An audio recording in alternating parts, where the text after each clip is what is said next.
Bismillahirrahmanirrahim. Assalamualaikum warahmatullahi wabarakatuh. Saya Muhammad Jasa dari eh, kelas D dengan NPM 111211006. Saya akan menyampaikan proposal pengaruh struktur organisasi terhadap efektivitas di CPS/MLP. Ya, bab pertama itu pendahuluan. Dari latar belakang, zaman semakin bertambah, membuat tingkat persaingan semakin ketat. Perusahaan berlomba-lomba mempertahankan agar mencapai tujuan. Dalam mencapai tujuan diperlukan sumber daya manusia karena merupakan penentu keberhasilan perusahaan. Tetapi keberhasilan mencapai tujuan bisa diraih jika kondisi pegawai baik, sehingga organisasi perlu mengelola pegawai terutama dalam meningkatkan efektivitas maksimal. Efektivitas kerja dalam suatu organisasi merupakan usaha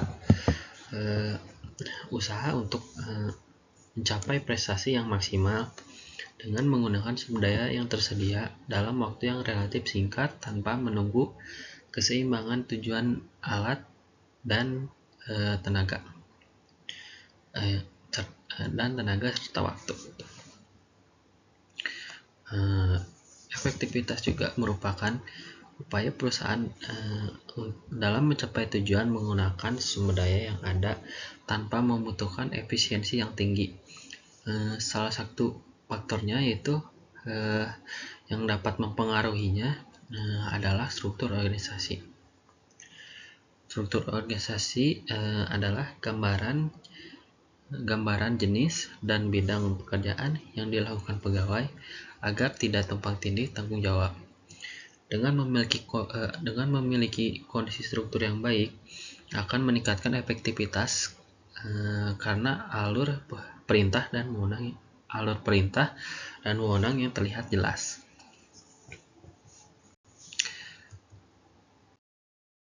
Selanjutnya, identifikasi masalah. Identifikasi masalah di CPS/MLP adalah perusahaan yang bergerak di bidang rental equipment event, sehingga struktur organisasi yang dibutuhkan untuk menunjang kelancaran semua kegiatan operasional perusahaan agar menjadi pekerjaan berjalan dengan efektif yang tujuan tercapai. Sehingga dengan adanya permasalahan yang ada, peneliti akan melakukan penelitian yang berjudul pengaruh struktur organisasi terhadap efektivitas di CPS/MLP. Rumusan masalah.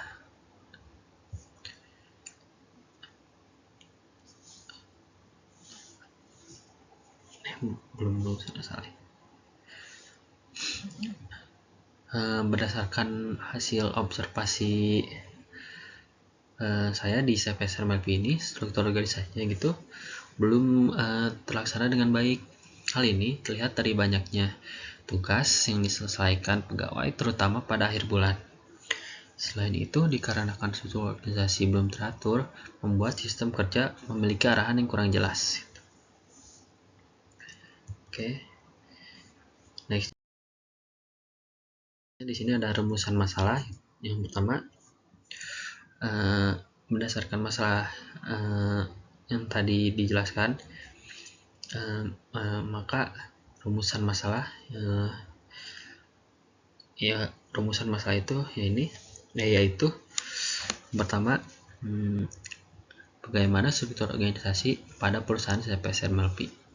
Yang kedua, apakah struktur organisasi berpengaruh secara parsial terhadap kinerja karyawan CPS/MLP. Yang ketiga, apakah struktur organisasi berpengaruh secara simultan terhadap efektivitas CPS/MLP.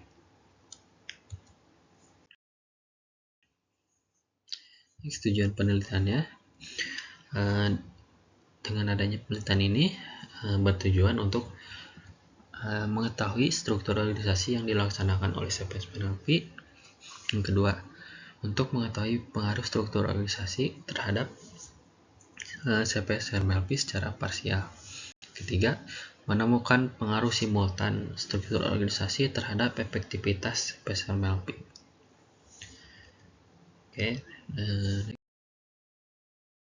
di sini ada kegunaan penelitiannya.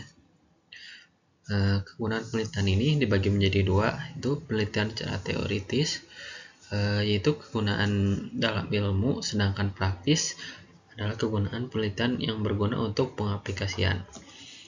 Adapun kegunaan penelitian ini adalah teoritis, itu memberikan pengetahuan mengenai seberapa besar pengaruh struktur organisasi terhadap perusahaan. Dua, yang praktis, pertama, bagi perusahaan dapat dijadikan sebagai bahan evaluasi mengenai perbaikan struktur organisasi. Kedua, bagi universitas dijadikan bahan referensi penelitian bagi mahasiswa lain. Sebagai peneliti berguna untuk menerapkan ilmu yang sudah dipelajari di universitas.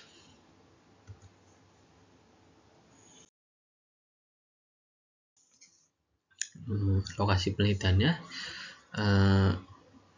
saya mengambil lokasi penelitiannya itu di gudangnya itu sendiri, yaitu gudang SMLP di Jalan Putra Galatik 3, Pamulang Barat, Pamulang di Tangerang Selatan.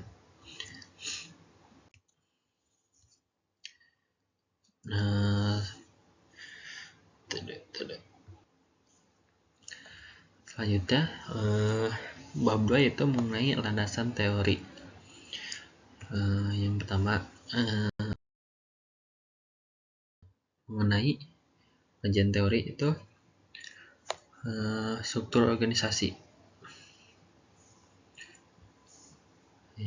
Poin A, pengertian struktur organisasi adalah tingkat atau susunan yang berisi pembagian tugas, fungsi, dan peran anggota organisasi berdasarkan jabatannya. Struktur merupakan cara yang selaras dalam menempatkan manusia sebagai bagian organisasi pada suatu hubungan yang relatif tetap, yang sangat menentukan pola-pola interaksi, koordinasi, dan tingkah laku yang berorientasi pada tugas.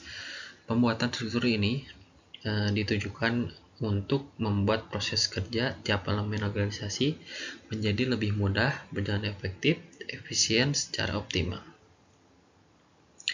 Terus poin kedua ada fungsi struktur organisasi, yaitu fungsi struktur organisasi itu menetapkan bagaimana tugas akan dibagi, siapa melapor kepada siapa, dan mekanisme koordinasi yang formal serta pola interaksi yang akan diikuti. Sehingga struktur organisasi akan membantu manajer dari hasil keputusan dalam mendesain organisasi sebagai cara mengidentifikasi dari pengelolaan sumber daya manusia dan segala fungsi-fungsi yang ada untuk penyelesaian pekerjaan perusahaan dengan pedoman visi, misi, dan tujuan organisasi.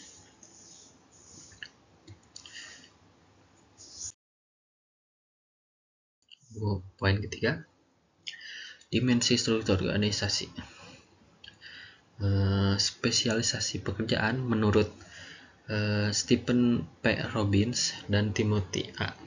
Judge dalam buku Organizational Behavior tahun 2008, spesialisasi pekerjaan adalah sejauh mana tugas atau kegiatan dalam organisasi dibagi ke dalam beberapa pekerjaan tersendiri.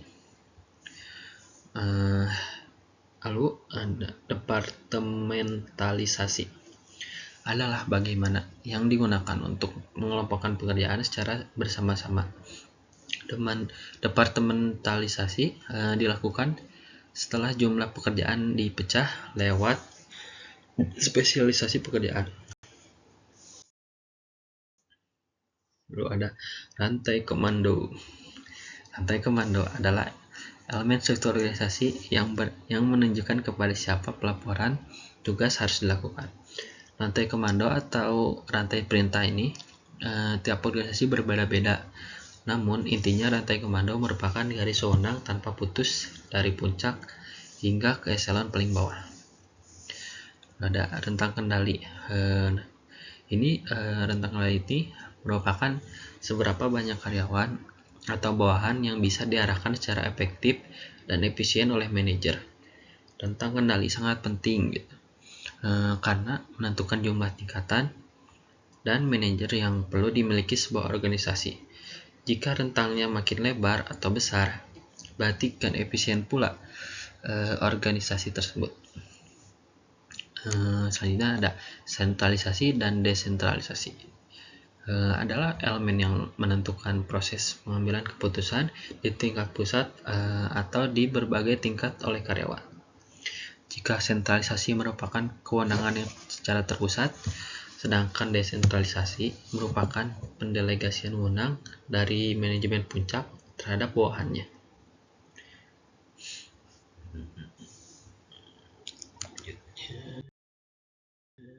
Formalisasi.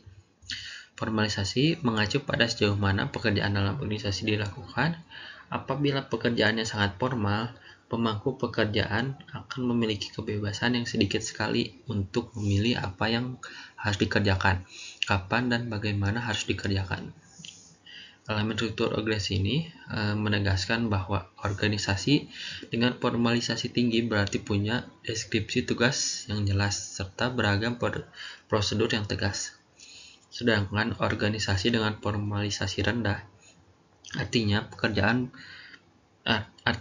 perilaku pekerjaannya tidak terprogram dan karyawannya punya banyak kebebasan untuk menjalankan diskresi dalam pekerjaannya.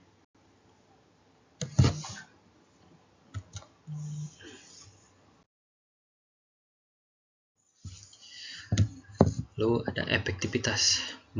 Pengertian efektivitas itu sendiri berasal dari kata efektif itu yang mempunyai arti berhasil atau ditaati.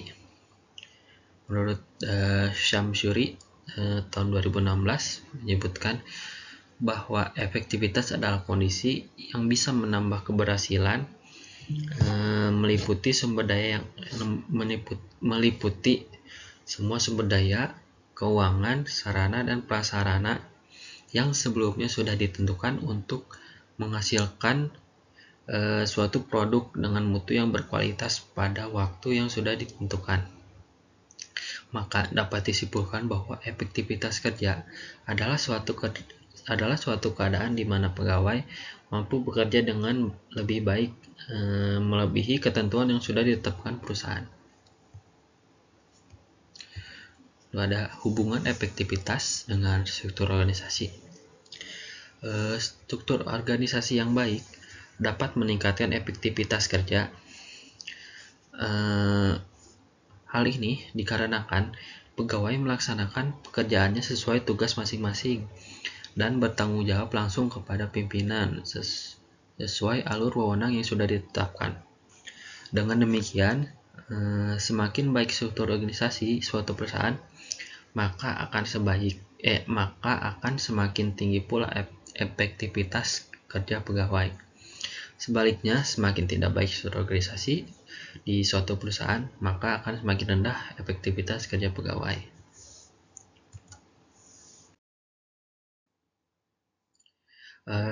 Kerangka penelitiannya itu, kerangka pemikiran saya itu dalam penelitian ini saya itu untuk menguji variabel X terhadap variabel Y. Adapun variabel X-nya terdiri menjadi 6 dimensi, yaitu spesialisasi sebagai X1, departementalisasi sebagai X2, rantai komando sebagai X3, rentang kendali sebagai X4, sentralisasi dan desentralisasi sebagai X5, formalisasi sebagai X6. Untuk variabel Y-nya itu adalah efektivitas pegawai.